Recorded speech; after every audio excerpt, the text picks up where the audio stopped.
Roi des scènes d'émeutes urbaines hier soir au Trocadéro. Une violence inouïe déclenchée par une bande de casseurs et au final un immense sentiment de gâchis. Les forces de l'ordre ont été très rapidement débordées par des petits groupes très mobiles qui ont littéralement saccagé le quartier. Les faits avec Fanny Stenler et Chloé Cormery.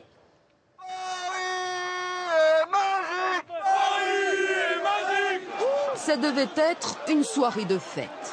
Un titre de champion de France attendu depuis 19 ans par des supporters fous de joie. Mais très vite, la tension monte. Des fumigènes partent d'un peu partout. Des supporters grimpent sur les échafaudages, prenant tous les risques. S'il vous plaît, descendez, cette tour va tomber. Sur la place, l'ambiance change lorsqu'un groupe de supporters fend la foule, vraisemblablement des ultras. Dans cette ambiance survoltée, les joueurs arrivent enfin. Et face à la foule qui les acclame, ils font le spectacle.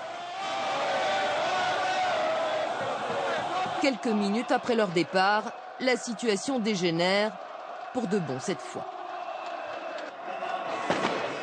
Les barrières volent, les policiers sont pris pour cible, la violence monte d'un cran.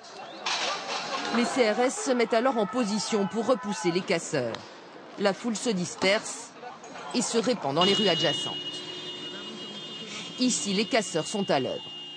Des voitures en feu, des vitrines défoncées à coups de barres de fer. Les dégâts sont impressionnants. Notamment dans cette supérette prise d'assaut par une centaine de personnes. Les rayons sont pillés, les clients et le personnel traumatisés. J'étais à la première caisse, ils ont envoyé la bouteille directement.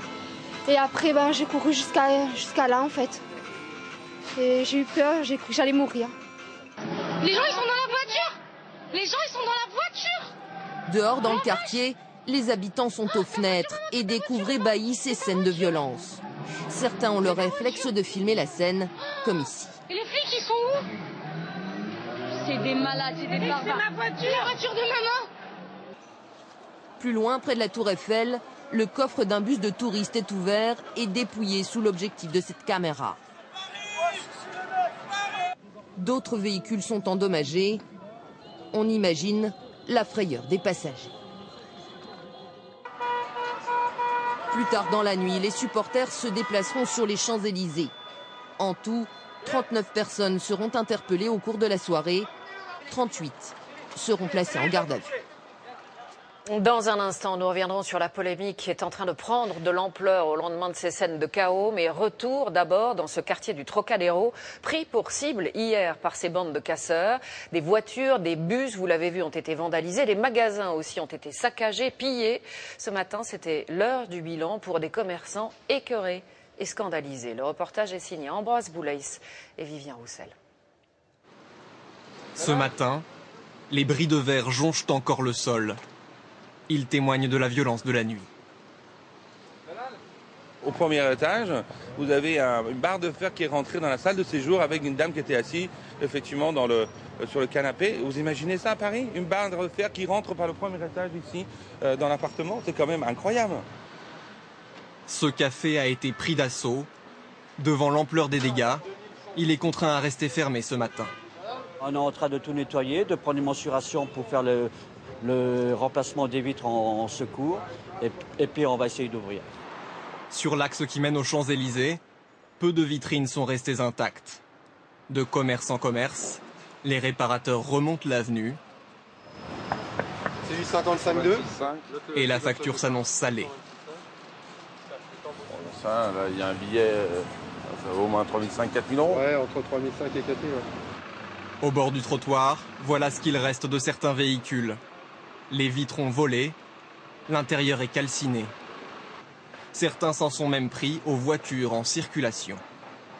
J'ai vu des pseudo-supporters attaquer une Ferrari, sortir la personne de sa voiture, lui taper dessus, casser la vitre arrière et prendre les clés de la voiture.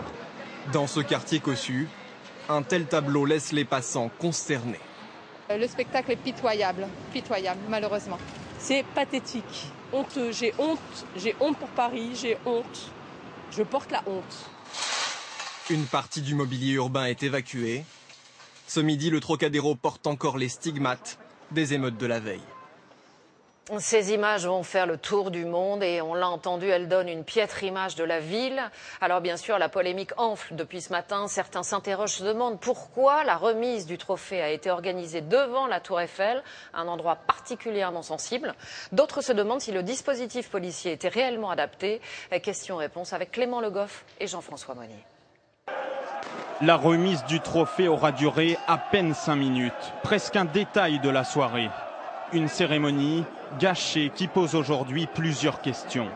Et d'abord, pourquoi ce lieu a-t-il été choisi? La Tour Eiffel en arrière-plan, une question de prestige. Le symbole du club, présent sur tous les drapeaux. C'est sur proposition des dirigeants du PSG que la fête s'est tenue au Trocadéro. Une proposition validée par la préfecture de police. Le club et la Ligue ont assumé leur choix. Et nous avons apporté notre concours, mais c'est le choix du club et de la Ligue. Et nous avons mis les moyens pour que la sécurité des joueurs et des participants puisse être assurée. Le Trocadéro, visiblement mal adapté, plusieurs supporters ont notamment pu grimper sur les échafaudages du musée de la Marine. Mais pouvait-on anticiper ces débordements?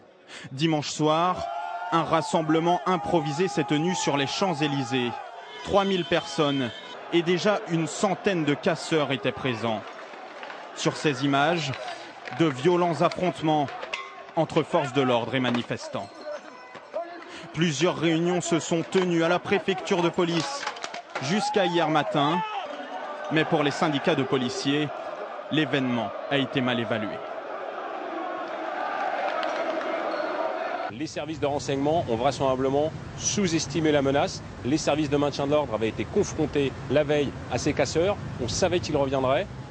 Il y aurait dû avoir, comme pour des manifestations étudiantes à risque, il y aurait dû avoir des contrôles en amont, notamment en banlieue, puisque ces gens-là viennent par bande, et on aurait pu peut-être les réguler si on avait pris les mesures nécessaires.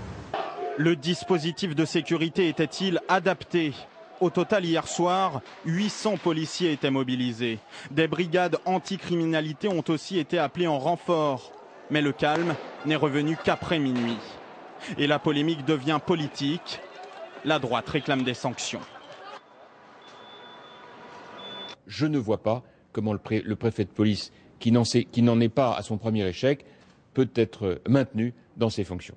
Pour le ministre de l'Intérieur, au contraire, les responsables ne sont pas à chercher du côté de la police. Les coupables, ce sont les casseurs. Et j'entends dire que de la part de certains, à droite, dans l'opposition, à l'extrême droite, dire que la police n'a pas fait son travail. Je me dis que la défense de l'ordre a vraiment changé de camp. Manuel Valls a annoncé l'annulation de l'autre cérémonie prévue mercredi prochain à l'hôtel de ville. Et selon le préfet de police, plus aucune manifestation festive du PSG n'aura lieu sur la voie publique.